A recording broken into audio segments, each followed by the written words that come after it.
Good, happy Tuesday evening. I'm Riley King, and welcome to this special edition right here on the Riley King Network, your special edition of the Vice Presidential Debate.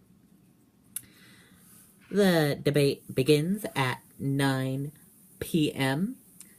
at Longwood University in Virginia. So it will be starting very shortly. The two vice presidential candidates are Tim Kaine for the Democrat and Mike Pence for the Republican. Let's get to know a little bit about both of them. First, let's start off with Tim Kaine. Tim Kaine is a Democrat, is a candidate for vice president in 2016 as Hillary Clinton's running mate. Birth date / place, February 26, 1958, in St. Paul, Minnesota. Hometown is Richmond, Virginia. Family, wife, Ann Holton, and children, Nate, Woody, and Aniela. Education, Harvard Law School, 1983, and University of Missouri, 1979. Career, U.S. Senator for Virginia, 2013 to present. Chair of the Democratic National Committee, 2009 to 2011. Governor of Virginia, 2006 to 2010. LT Governor of Virginia 2002 to 2006, and Mayor of Richmond 1998 to 2001. And that's a little bit about Tim Kaine.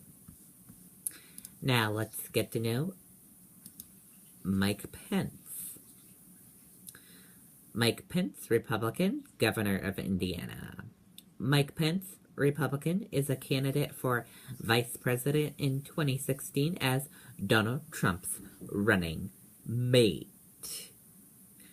Birth date / place, June 7, 1959, in Columbus, Indiana. Hometown, Columbus, Indiana. Family, wife Karen, children, Michael, Charlotte, and Audrey.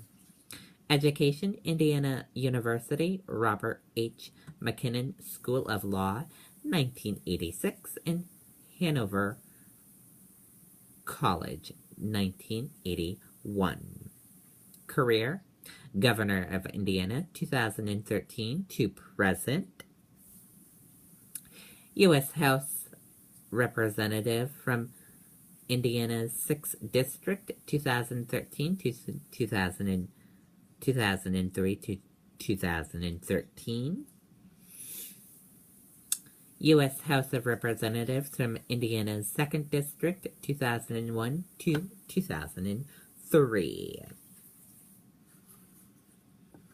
And that's about Mike Pence. Now you know a little bit about both of the two candidates that will be on the debate stage tonight.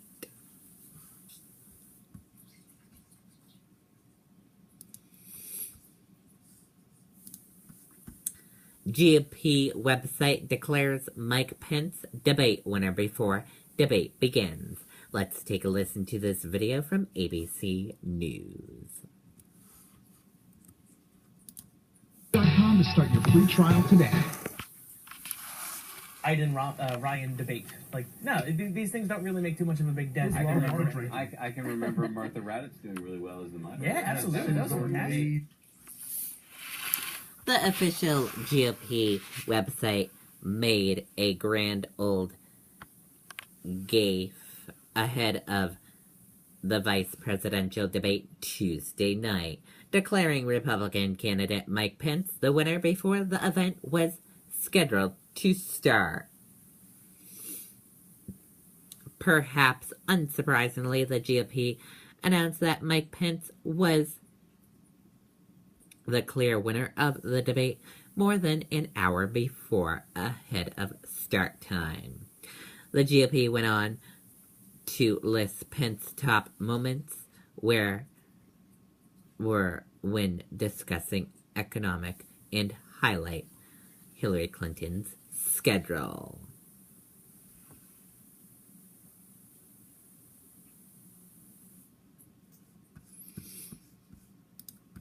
What to watch in vice presidential debate. Let's take a listen to this video from CNN.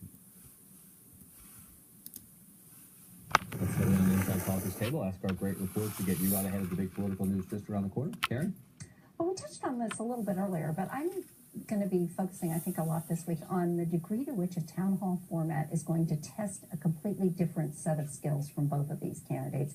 For Trump, it's going to be his capacity for empathy and engagement with an individual's problems. And I think with Hillary Clinton, it's going to be a question of whether she too can connect and not go into sort of lawyer litigator mode. Well, I can't wait. I think it's fascinating. It's going to be great. John?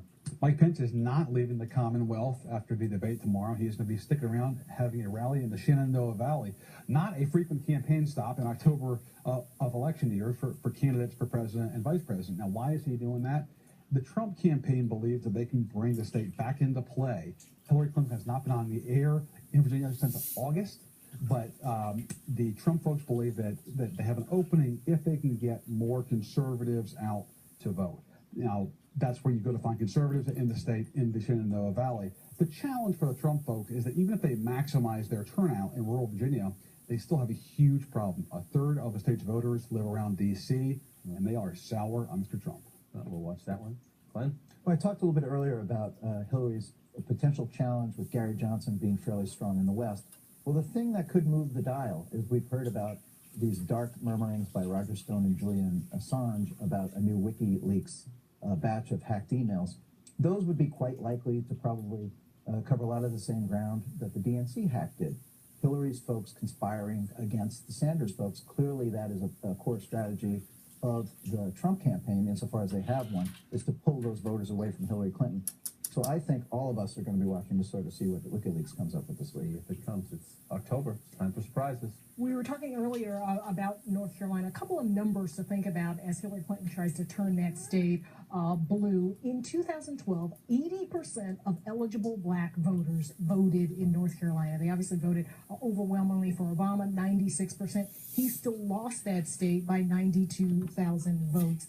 He lost it because of his weakness among white voters. He only got 31% of white voters. That was down from 35% in 2008. So she's really got some work to do. In some ways, you feel like the black vote was maximized in 2012. Can she do that again and make some inroads with white voters as well? Keep an eye on that trip. I'll close with this. Bill Weld won't be at the VP debate tomorrow night because the Libertarian ticket didn't make the cut. But he wants you to know he's a happy warrior, and he wants you to know he's in the race to the end. The former Massachusetts governor is the number 2 on the Libertarian ticket, as Glenn noted a minute ago, headed by Gary Johnson of What is Aleppo fame. Now, Weld has told friends he would be horrified if Libertarians helped Donald Trump win the presidency by drawing support disproportionately from voters who otherwise would back Hillary Clinton. As a result, there's been some speculation that Weld might actually quit the ticket if there's evidence Libertarians are helping Trump. But earlier today on CNN's New Day, Weld said he believed the Libertarians in the end will hurt Trump more by attracting moderate Republicans. And in any event, he insists he's in the race to the end. Okay, and there you go. And let's take a listen into CNN right now. Out of them and not just talking points, and I do it's think pressure that configuration could have an impact. It would be far more easy for me to say something negative to Paul than it would to Nia, because we're well kneecapped to kneecap. Stand by, America. And go. Yeah. And it also puts, I think, some pressure on Elaine because she's right at that table with the 2 other candidates there. So does she jump in? Does she hang back? So it'll be interesting. And they're not going to hang back because these people are aggressive, you both, know. And but they are both skilled at delivering the knife with a smile, right? So you got the temperamental differences could not be, especially with regard to Trump versus Pence. So in that setting, you're kind of all sitting there together. It's kind of like you're at the bar. But you've got to be able to deliver it with a knife, and that deliver the knife with a smile. And I think this setting actually supports both of them doing that. Well, it's also so much about the last presidential debate was about baiting Donald Trump, or Hillary Clinton baiting Donald Trump, getting him off his game. I don't imagine there being a lot of sort of baiting going on here. I mean, I think they both have their points, their strategies going into this, and they're going to hammer away. And they're not really debating each other. Roger Ailes, who apparently has been coaching Trump, wrote a book years ago called "You Are the Message." Yes. The message to Tim and to Mike tonight is, you're not the message. The other fella is, the other woman is. And that, in that sense, it could be a sort of an unsatisfying debate because they're going to talk past each other, I suspect, each attacking the other's principle. They clearly get that when you hear how they've spoken about these debates, and when you consider the temperament of these two guys, they're going in there to do exactly that. And they will be trying out some new attacks. I mean, listen, let's not forget, the war to settle the score is on Sunday. I'm sorry, sir. Wow. But that it will be. War to settle the score. Sunday will be the brawl to end it all. Anderson. That will happen. So, but tonight, what you're going to see them giving some of these early attacks, trying to figure out some of the feints and jabs. It'll be interesting to see whether this foreshadows what's going to happen on Sunday night. I mean, look, most of these vice presidents. Before the scrap, huh? Wow. You got a few more minutes. Let's see how many we can come up with. How many more? But usually, vice presidential debates don't move the needle very much. I mean, Right. Quayle's disastrous performance in '88 didn't move the needle, right? But this is going to let you know whether the attacks.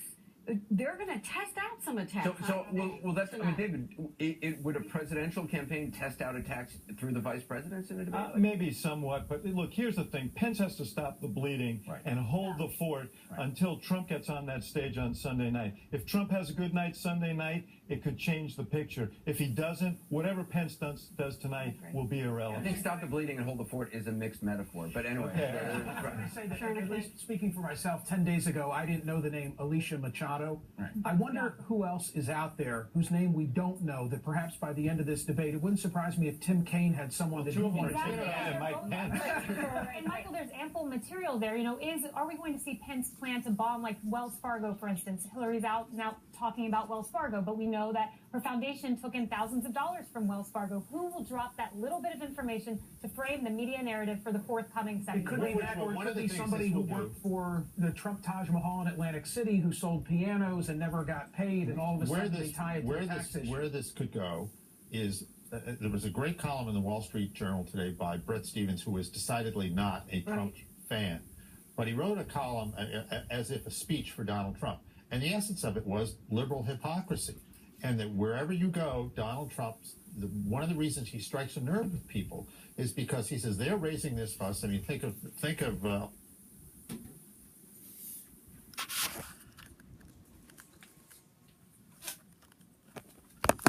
Okay, it is 9 p.m. Now the debate will be getting started in just a minute. I hope you will be playing that debate for you right here on the Riley King Network. I hope you all enjoy watching it. And we'll have complete wrap-up of the debate tomorrow on my newscast. Tomorrow morning on my newscast.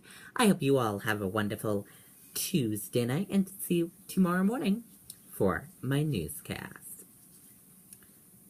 Good night, everyone, and enjoy the debate. I hope you enjoyed this special edition. Bye.